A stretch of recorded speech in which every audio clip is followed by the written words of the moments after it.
सद्गुरु श्री ब्रह्म चैतन्य महाराज गोंदवलेकर, इनका प्रवचन 24 अप्रैल। संतों का होना, इसका मतलब उनकी आज्ञा में रहना।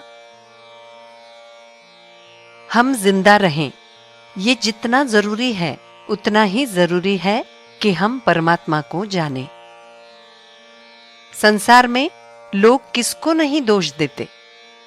परमार्थ में समर्पित हो जाने पर ये ठीक से घर गृहस्थी नहीं करता, ऐसा कहकर लोग दोष देते हैं। हमें उसकी ओर ध्यान नहीं देना चाहिए। अपने मन के दुख के लिए बस एक ही कारण हो कि मैं अभी भगवान का नहीं हो पाया। जो भगवान की इच्छा के अनुकूल व्यवहार करता है उसका भला होता है। भगवान जैसे रखे उसमें संतोष मानकर रहें। भगवान का रूप आनंदमय है और सृष्टि का क्रम भी ऐसा ही है कि वो मनुष्य को आनंद की ओर ले जाता रहे। अत्यंत दरिद्र के लिए भी आनंद की गुंजाइश होती ही है। आनंद के बिना मनुष्य का जिंदा रहना ही संभव नहीं है। हम जब मूलतः आनंद रूप हैं, तो फिर ये दुख का ढेर कहां से आया? हमें दुख इसलिए होता है कि हमारी कहीं भूल होती है। मैं सही हूं या गलत हूं, ऐसी आशंका मुक्त व्यक्ति के मन को छूती तक नहीं, क्योंकि देवता और वो एक रूप होते हैं। जो बद्ध है उसको भी शंका नहीं होती, क्योंकि वो भगवान को जानता ही नहीं। वो तो कहता है कि मैं ही सब कुछ करता हूं और भगवान तो है ही नहीं। मोक्ष पाने की इच्छा करने वाले को जरूर ये आकुलता लगती है, और जब ये आकुलता तीव्र होती है तब उसकी संतों से भेंट होती है।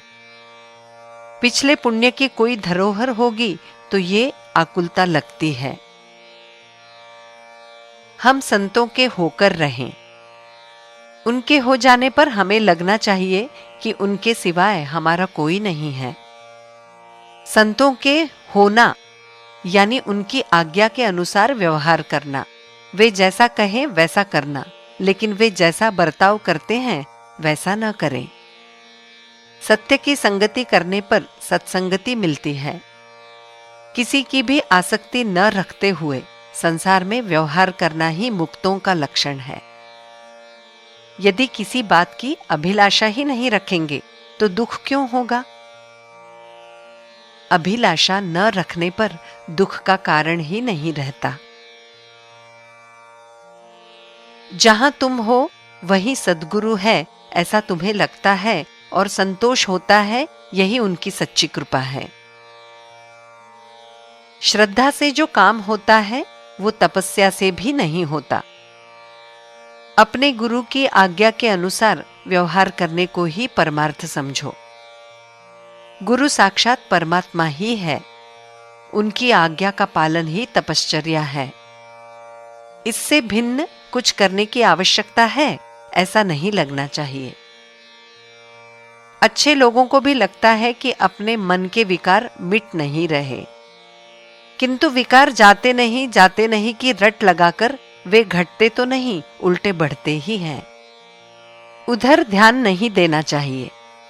नामस्मरण करने का अपना काम जारी रखें, जिससे विकार अनायास कम होते रहेंगे। किंतु इतना ध्यान जरूर रखा जाए कि मन देह के पीछे पीछे नहीं जा रहा। संतों की आज्ञा को प्रमाण मानना ही अनुभव प्राप्त करने का साधन है। जानकी जीवन स्मरण जय जय राम।